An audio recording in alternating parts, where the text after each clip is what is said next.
3, 2, 1, go. We're live. This is Retraice segment number 74 for Thursday, December 8th, 2022, 11 p.m. Eastern, 8 p.m. Pacific. Same time every day. Why do I have to keep telling you? You might not know that. Retraice is about what's going on out there. Short answer to that question is computer control. Long answer, not going to get into that. What are we doing today? Not going to get into that. This is part 5 of a series. If you're starting at part 5, you got to accept that you're going to be confused or lost. That's okay. It's all fun and games. Just keep going. AIMA4e, December to Remember Math and Code event. That's all you need to know. And airports. But starting with one airport. Okay, so, well, before I confess my sin, let's put the mathematical disclaimer up top. I should not be your mathematician, nor your artificial intelligence engineer. Almost got that out perfectly. Yet. Maybe one day I'll be your artificial intelligence engineer. Autodidactic, no less. Okay, I'll just read to you from the text. It is downright sinful to teach the abstract before the concrete. Damn it. All right, well, we have to atone. We've been doing the abstract, the abstract on the airport problem, the Bucharest. No, I spoiled it again. The Romania. We'll get into Bucharesti, which I learned how to pronounce today. So we've been doing a lot of abstract. Not a lot of, like exclusively the algebra, the calculus, the everything but the concrete, and you know, it's true. It's like, but I'm not sure I could have started with concrete examples. Like, I'm going to show you a map. Okay, I'll just show you a map. You want to see a map? Okay, this is concrete. Okay, we're starting with, this is from today's notes. These are the live notes. They'll be out fully published after today's segment. This is our map of Romania, adapted from the map provided by Russell and Norvig. And we're focusing for our concrete purposes today on 2 cities before we place our airport, okay? Now, that's the map, right? But the idea of not committing the sin of being abstract before concrete would involve, you want to see what it would involve? I'll show you what it would involve. Don't talk to me like that. I will come right back at you with what it'll involve. It will involve this hodgepodge behemoth, okay? We've dealt with some pretty, you know, I mean, we thought this was tough. No. Look at how much we have to deal with here in this equation. Okay, so if I had started with what I just showed you was the objective function as calculated in a way that it would that's how you calculate the objective function, but it's affected by where you place the airports. Anyway, all right, just relax. The point is, we did start with the abstract. Now we're going to get concrete. And in the future, maybe we'll try and do it the other way around, but it's not always possible. It's not always possible for us. Maybe for you, maybe for others, but not for us. All right, let's have a look at this map. We want to place these airports. We have to atone for our sins and place some airports, but we're not actually not even going to get to an airport today. I just got to deal with distances first.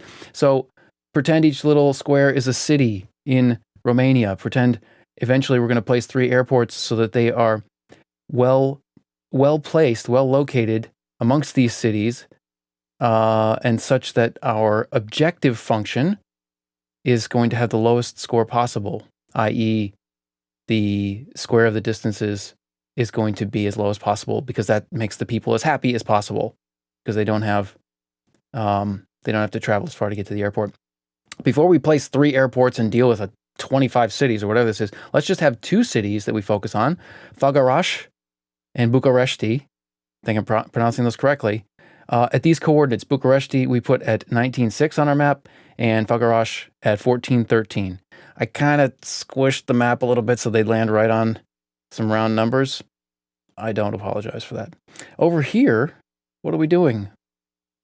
What's going on here? Okay, just a right triangle. And if we draw this line to represent the difference in the 19 versus the 14, that's parallel to the x-axis, so 19 minus 14 equals 5 equals a. That's the length of this leg of the triangle. Do the same thing with the length of the vertical leg of the triangle. Subtract 13 minus 6 gets 7.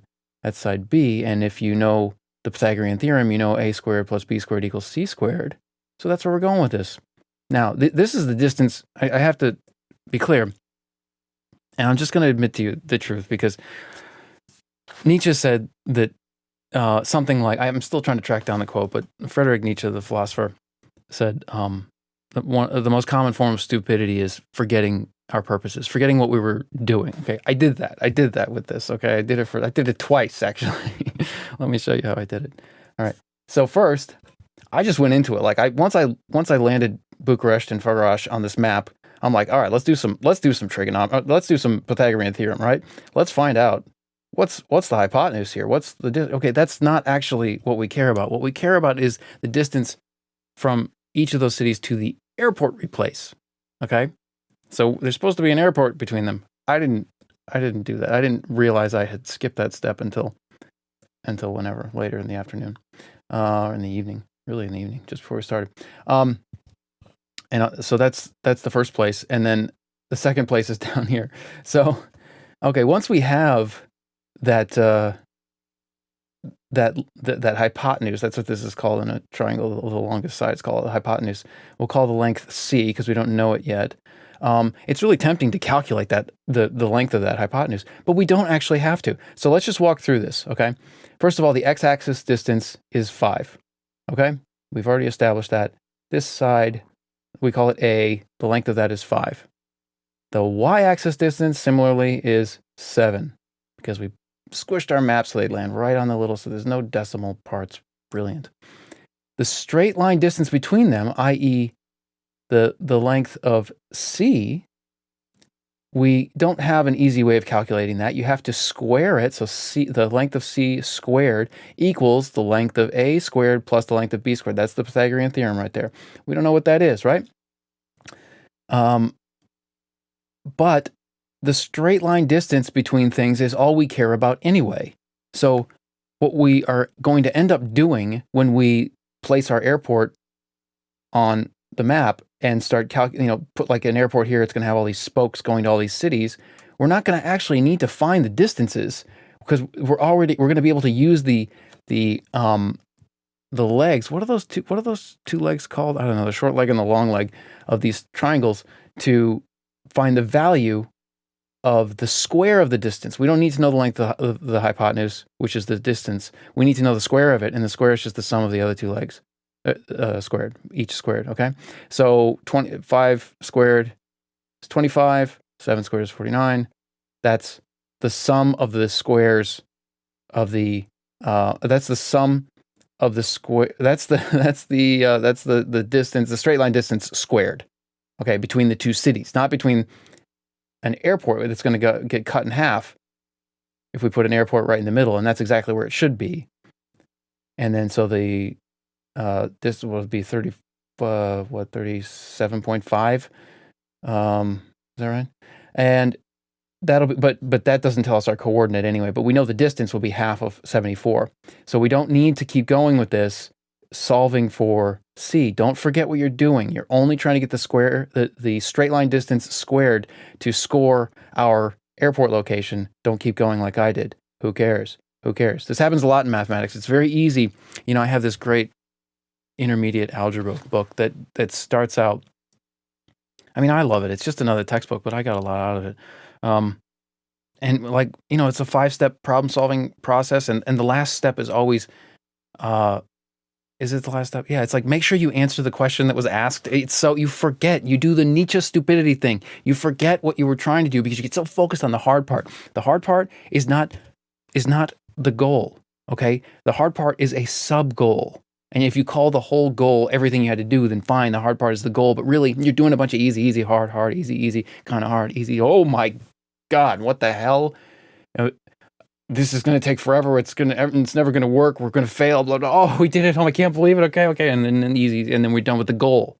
Okay, that big thing is the thing you're going to spend all your time on. Disproportion is going to be 80-20. It's not going to be 80-20. It's going to be 99-1%, okay? 99% of your work is going to come from 1% of the actual problem in math, in code, in artificial intelligence. How do I know? I don't. I'm just guessing. But guessing and intelligence are connected, and I have some of that intelligence. Okay, so where do we go from here? We have the distance between the two. Tomorrow we'll put an airport between them. The hard part will be finding the coordinate of that airport, but we'll do that. Maybe I'll get even further and start doing 3 cities with 1 airport and that sort of thing. just demonstrating. And I don't know if I'm going to bother doing all of these cities and really, but because we're not here to solve I'm clicking on the wrong screen. We're not here to solve this artificial intelligence problem. This is December to Remember Math and Code event. We're here to comprehend the mathematics, and comprehending is not just looking at algebra, it is actually applying it and reducing it to numbers. We have to, in order to stop sinning, we have to bring the algebra back down to the numbers, okay? But I'm not sure I'm going to totally solve that problem because it looks like a pain in the ass. Okay, now, what about our objective function? We're starting to get serious now. We're starting to be able to calculate the objective function because we have city locations and airport locations, or we almost have an airport location if I didn't commit stupidity earlier today. Okay, so we already know that our function is of a vector. And this vector, they say it, I reread page 120 today. They call the vector x a state. That's the best way of thinking about it. A state of in your solution space. You're searching for a solution and you're at state vector x. And the expanded form of the vector looks like this, okay? So f of x, f at state x, or f of state x, equals f of all the all the independent variables that comprise this vector x. Okay, but how do we calculate the function? We talked about that yesterday. We've been talking all about this purple f and not really talking about how do we turn it into a number. This is how. Double summation, okay? Go back to Re74. We talked about the summation, the sigma notation, but this is pushing it to. But it really makes sense when you draw the map. So, what's the easiest way to do this? Notes. No, I can't go to notes. Can I duplicate this tab? Duplicate. Good computer. Okay. So we've got. Is that really what I want to show? I don't know. Let me go back. Okay. Let me just read the English version of this, and see if that helps. So forget this stuff over here. We've already talked about just the fact that the vector expands into 6 independent variables. Okay, we've already talked about that. This is the hard part. This side of the equation that's unhighlightable, I guess. Oh, look at that! What a mess! What a mess! There we go. So how do we say that in English? First of all, C sub I is, and I'm quoting from the book now, the set of cities whose closest airport in the state X is airport I, okay? So if you place an airport, and we'll call it airport I, it could be airport 1, 2, or 3. It could be airport 1, airport 2, or airport 3. Let's say we place airport 1, so I change I to 1. Little c is an element of big C, and that represents a city. So this is all the cities that are closest to airport 1, and this is one of the cities. So for each one of the cities in all the cities, that's what that bottom part means, we're going to add this for each one of the cities. We're going to add this expression as applied to each one of the cities that are close to this. Man, my highlighting has gone whack. I'm going to stop highlighting. And here's how you calculate the distance, the square of the distance, okay? You subtract the x-coordinate of the airport from the x-coordinate of the city and square that. And then you add that to the same shape, y-coordinate of airport minus y-coordinate of city squared. Add those two things together. You've got the square of the distance between the given city and the given airport. So you have to do this for all the cities. And then once you do all the cities close to that airport, you switch it to airport number 2. And then we do it all for all the cities that are close to airport number 2, and then switch it to airport number 3, and do all the cities, all the little cities that are closest to airport number 3. And then you add those 3 groups of numbers together, and that gives you the value of f. Okay? It's if we can expand this out, maybe I'll do that tomorrow. But really, the key thing to understand is that you're just using the x coordinates and the y coordinates of a given city and a given airport that is closest to that city and all the airports. So if we placed an airport right here and we placed an airport right here, okay, then we would do that sum on these 3 cities because they would be closest to this airport. And then we would do another sum on all the other cities with this airport because they're all closer to this airport than they are to this airport. And if we had a third city, a third airport, then we'd have to do the third airport sum And then we sum all those the squares of distances together, and we get the value of our objective function, and that's the number we're trying to minimize. Okay, we're trying to minimize that number. That's what that means. Now, I can say this in English. I don't know if this is going to help you, but I bothered to write this in English. To get the total f, add for each of 3 airports I the following c, and then c bar, or bars c, I don't know how you say that, but that's the number of elements in the set C. So in our case, it depends on the number of cities that we're dealing with and which ones are closest to the ith airport that we're talking about. So again, to get the total f, add for each of 3 airports I the following bars c subtotals. The sum for each city C whose closest airport is I of the square of the x-axis difference in their coordinates and the square of the y-axis difference in their coordinates. The order of subtraction doesn't matter because the number is going to be squared and thus result in a positive number. So you can subtract xi. You can subtract xc from xi or switch these. It doesn't matter because the difference, whether it's positive or negative, is going to get multiplied by itself. It's going to result in a positive. So we don't really care about the order here. But it's good form to decide the order. But it might be impossible. I mean, we're not dealing, there's no negative distances in our little space of stuff. So there. That's where we're at. We're going to place some airports. Tomorrow we're going to place 1 airport at least. Maybe expand out that objective function summation notation, so it's not so we don't have to do so much talking and imagining. We can see it, but I don't know. I'm not making any promises. That's it. All references will be in the PDF notes. This has been Retraice segment number 74. Our website is retraice.com, RECRAICE.com. Everything. Did I spell that right? Everything that I show you ends up in Retraice notes. Most of what I show on a given segment is today's live notes, and that gets finalized and then published a couple hours after we finish recording or live streaming. And then other notes are all in the same place. Notes.retrace.com. If you want to know more about AIMA4e, Artificial Intelligence, a Modern Approach, go to AIMA4e.retrace.com. That'll take you to the latest version of our companion to AIMA4e. I think it was Retraice 65. I don't know which one. AIMA4e, we did the whole thing in 5 minutes. If you want to just ingest the whole gist of the book in 5 minutes, got you covered. That's also written down in the companion. Blah, blah, blah. There's all kinds of good stuff. Signing off.